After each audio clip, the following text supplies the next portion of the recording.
Hello guys, welcome to my blog, and now our topic is multiply integers. So we have a 3 example of multiply integers. So ngayon, bibigyan ko kayo ng tip kung paano malalaman pag positive ang result o negative. So makikita nyo sa baba, no? Pag minultiply nyo ang positive plus times positive, ang kalabasan niya is positive. So kapag positive times negative naman, ang result niyan is negative.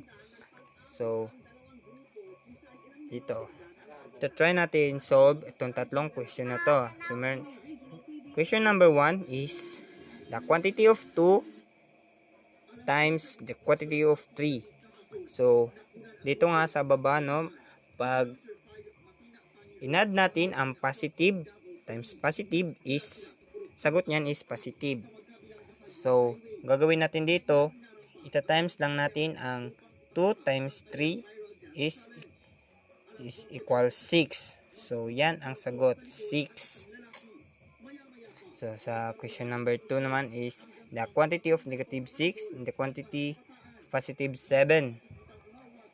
So dito sa baba, meron tayong dito example natin sa baba. So magkaiba sila ng sign, merong negative ang isa is positive. So unlike sign sila, copy the sign negative because unlike sign silang dalawa. So ita-times natin ang 6 times 7. So ang sagot is 42. So we have answer negative 42. So dito naman tayo sa question number 3. Quantity of negative 8 times quantity of negative 4. So same sila ng sign. So kapag times natin ang negative times negative, ang kalalabasan nito ay positive.